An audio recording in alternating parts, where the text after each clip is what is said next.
on your heels, you can do this standing as well.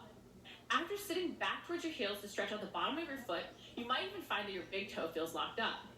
Hold here for a little bit and even gently rock side to side. Then you're going to put your hands down in front of your knees and push your heels down towards the ground to really stretch out your calves and mobilize your ankles. This is a key move to include before your runs. To do this exercise, you're going to kneel on the ground. The great part about this stretch is you're actually going to also activate your glutes as you do it. You can really work on that ankle mobility. Make sure you're really using your glute to drive the stretch and also engaging the glute of the knee that's up. Stretch number 3 is the figure 4 kickbacks. If you want to improve your hip mobility and stability, you've got to make sure that you're also activating your glutes as you're stretching your hips through a full range of motion, not changing our recruitment patterns. It's key we loosen those tight muscles and then get those underactive muscles working. Stretch number 4 is the active star stretch. I love the star stretch to start working on our spinal mobility and even stretch out our glutes. If you've ever had piriformis issues, this is a must-do move. Holding it still to work on that spinal mobility. Using the roller with this stretch, we can make sure that we're really stretching our glutes. We want to make sure that when we're doing stretches, we're getting the full benefit, focus on that spinal mobility. And the nice dynamic movement will help you relax more into the stretch. Make sure you really breathe as you open up.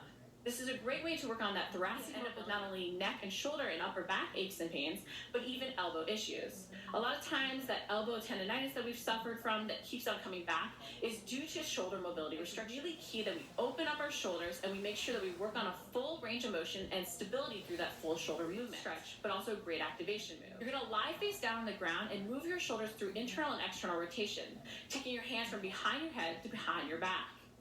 As you do this, make sure you keep your chest slightly lifted from the ground. 6 is the wrist extension.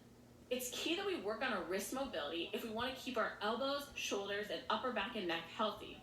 Our wrists and our hands are our foundation during moves like the push-up and the plank. Simply pull back on your fingers as you extend your arm out in front. You can also do both sides at once by kneeling on the ground. Just make sure that you're easing into the stretch and not forcing anything. You want to breathe into it and really focus on that wrist extension. We want to make sure that we're working on our wrist mobility though and not ignoring this area, even if we don't have aches and pains right there. The activation of our upper body during those movements.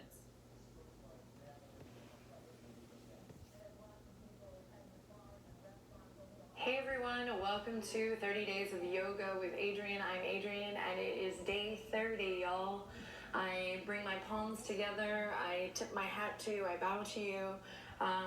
Thank you so much for crawling along this journey with me. It's been awesome and I'm super duper proud of us. A little bit excited about what the next 30 days will be. Having you follow me, your humble yoga guide, I'm going to give you a little bit of freedom on day 30 to find what feels good. That's right, I'm actually going to take off my mic after this and I'm going to hop on my mat and I'm going to do what I do here in my home practice. I'm going to notice how I feel and I'm going to see where my practice takes me.